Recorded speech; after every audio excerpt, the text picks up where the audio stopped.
नमस्कार. या व्हिडिओमध्ये सगळ्यांचं स्वागत. मित्रांनो, गेल्या काही दिवसांच्या पासून आपण GBS या आजाराबद्दल वारंवार ऐकतोय.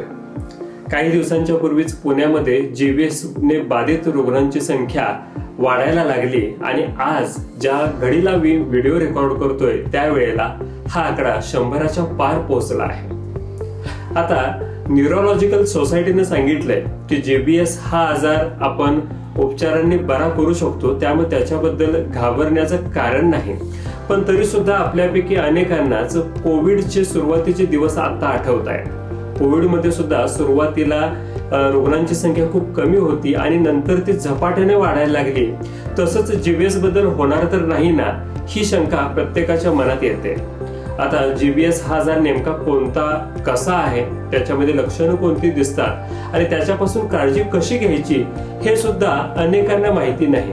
किंबहुना बऱ्याच जणांनी GBS ह्या आजाराचं नावच पहिल्यांदा ऐकलंय आणि म्हणूनच ह्या व्हिडिओमध्ये आपण जाणून घेणार आहोत GBS या आजाराबद्दल सगळ्या गोष्टी. GBS या आजाराशी आपला नुकताच सामना होत असला तरी सुद्धा हा आजार मात्र खूप जुना आहे. 1916 साली जॉर्ज गुलियन आणि जीन अलेक्झांडर बार ह्या दोन फ्रेंच न्यूरोलॉजिस्टना एका पेशंटमध्ये काही वेगळी लक्षणं दिसली, जी लक्षणं मज्जासंस्थेशी संबंधित होती आणि त्याच आजाराला ह्या दोन सायंटिस्टच्या नावावरून गुलियन बार सिंड्रोम असं नाव पडलं. GBS त्याचंच एक संक्षिप्त रूप आहे. हा अगदी दुर्मिळपणे होणारा मज्जासंस्थांचा आजार असून 1 लाखामध्ये जवळपास 1 ते 2 व्यक्तींनाच हा आजार होण्याची शक्यता असते. GBS हा एक पोस्ट इन्फेक्शियस आजार आहे. म्हणजे काय तर एखाद्या व्यक्तीमध्ये श्वसन संस्थेवरती किंवा पोटाचं जर बॅक्टेरियल किंवा व्हायरल इन्फेक्शन झालं असेल तर अशा व्यक्तीमध्ये त्याची स्वतःची इम्युनिटी ही त्या इन्फेक्शन्सला किल करण्यासाठी काम करत असते. पण काही वेळेला मात्र ती इम्युनिटी त्या व्हायरस किंवा बॅक्टेरियावरती काम न करता त्याच्या स्वतःच्याच मज्जासंस्थेवरती काम करायला लागते आणि मग त्यातून मज्जासंस्थेवरती घातक परिणाम दिसायला लागतात. हे परिणाम विशेषतः मज्जातंतूच्या वरती जे कव्हरिंग असतं, ज्याला मायलिन शीथ म्हटलं जातं, त्याच्यावरती काम करतं आणि मग मायलिन शीथ हळूहळू नष्ट व्हायला लागतं. आता जेव्हा मायलिन शीथ नष्ट होतं त्यावेळेला मज्जातंतूमधून होणारं जे संदेशांचं आदान प्रदान आहे, त्यांचं जे वहन आहे ते थांबतं आणि मग त्यातून आपल्याला अनेक वेगवेगळी लक्षणं दिसायला लागतात आणि ह्यालाच GB सिंड्रोम किंवा GBS म्हणून आपण ओळखतो. एखाद्या इन्फेक्शन नंतर त्याचं GBS मध्ये रूपांतर व्हायला कोणामध्ये काही तास पुरेसे असतात तर कोणाकोणाला काही आठवडे सुद्धा लागतात. पण सामान्यतः ही लक्षणं पायापासून सुरू होतात. याच्यामध्ये पायाच्या स्नायूंची ताकद कमी होणे, पायाच्या स्नायूंच्या मध्ये वेदना होणे, मुंग्या येणे आणि पायामध्ये असणाऱ्या सांध्यांच्या मध्ये सुईने टोचल्यासारख्या वेदना होतात. नंतर पायाच्या स्नायूंची ताकद कमी होत जाते आणि मग हाच क्रम शरीराच्या वरच्या भागापर्यंत पोहोचतो आणि मग आपल्या छातीमध्ये, हातामध्ये, खांद्यांच्या मधल्या स्नायूंची सुद्धा ताकद कमी व्हायला लागते.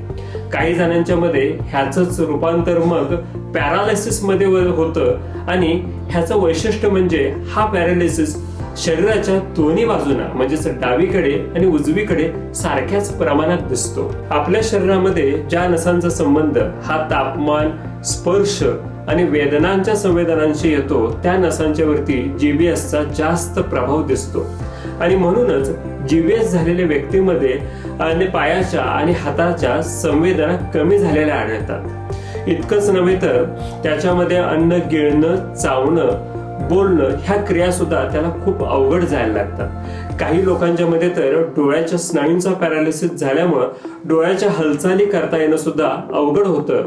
तर काही लोकांच्या मध्ये मलमूत्र संवेदनांशी निगडीत जे स्नायू आहेत त्यांचा पॅरालिसिस झाल्यामुळं त्या क्रिया सुद्धा बाधित व्हायला लागतात. पण GBSचा सगळ्यात विपरीत परिणाम तेव्हा दिसतो जेव्हा श्वसनाशी संबंधित स्नायूंचा पॅरालिसिस होतो.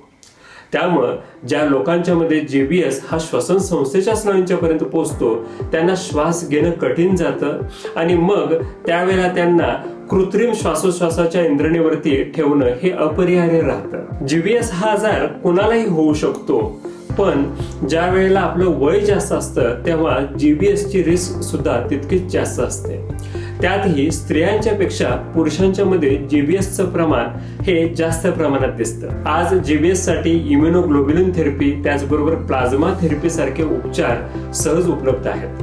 पण तरी सुद्धा एखाद्या रुग्णामध्ये GBSचं जेवढ्या लवकर निदान होईल तेवढंच तो व्यक्ती त्याच्यातून लवकर बरा होतो आणि त्याचबरोबर त्याच्या स्नायूंचं नसांचं नुकसान सुद्धा आपण कमी करू शकतो आणि काही वेळेला ते पूर्णपणे टाळू सुद्धा शकतो.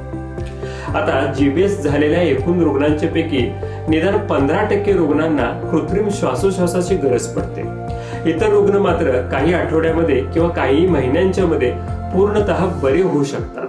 पण ज्यांच्यामध्ये 6 महिन्यानंतर सुद्धा स्नायूचं काम हे पुन्हा त्याच्या पूर्वस्थितीला येत नाही त्यावेळेला मात्र आपल्याला फिजिओथेरपी आणि इतर थेरपीचा आधार घेऊन त्याला पुन्हा पूर्ववत करण्यासाठी प्रयत्न करावे लागतात. जर वरीलपैकी कुठलीही लक्षणं तुमच्या आसपास एखाद्या व्यक्तीमध्ये दिसत असतील तर त्याला त्वरित वैद्यकीय उपचार देण्याची व्यवस्था करा. कदाचित तो GBS असेल तर लवकर निदान झाल्यामुळं त्याचे पुढचे विपरीत परिणाम आपण नक्कीच टाळू शकतो. GBS हा एक पोस्ट इन्फेक्शियस डिसीज आहे. त्यामुळेच जर GBS पासून दूर राहायचं असेल तर आपल्याला इतर इन्फेक्शन्स होणार नाहीत ह्याची काळजी घ्यायला पाहिजे. त्यासाठीच स्वच्छता हा ह्याच्यापासून दूर राहण्याचा एक मूल मंत्र आहे. त्यामुळे तुमचे हात स्वच्छ ठेवा, पिणारं जे पाणी आहे ते स्वच्छ ठेवा, बाजारातून जो भाजीपाला फळं आणत असाल त्याची सुद्धा स्वच्छता राखा, जेवणाची भांडी स्वच्छ ठेवा, इतर ठिकाणी ज्या वेळेला समाजात वावरताय त्यावेळेला सुद्धा मास्क वापरा, कुठल्याही गोष्टीला ज्यावेळेला स्पर्श करताय त्यानंतर हात धुण्यासाठी हँड सॅनिटायझरचा सुद्धा वापर करा. एवढंच नव्हे तर आपली इम्युनिटी चांगली ठेवण्यासाठी चांगला आहार घ्या. त्याचबरोबर प्राणायाम, योगा प्रॅक्टिस आणि व्यायाम करून तुमची इम्युनिटी सुद्धा चांगली ठेवा. ह्या सगळ्या गोष्टी जर केल्या तर नक्कीच आपण GBS पासून स्वतःला आणि समाजाला सुद्धा दूर ठेवू शकतो. या व्हिडिओमध्ये मी इथंच थांबतोय. पुन्हा भेटूयात नवीन व्हिडिओमध्ये. धन्यवाद.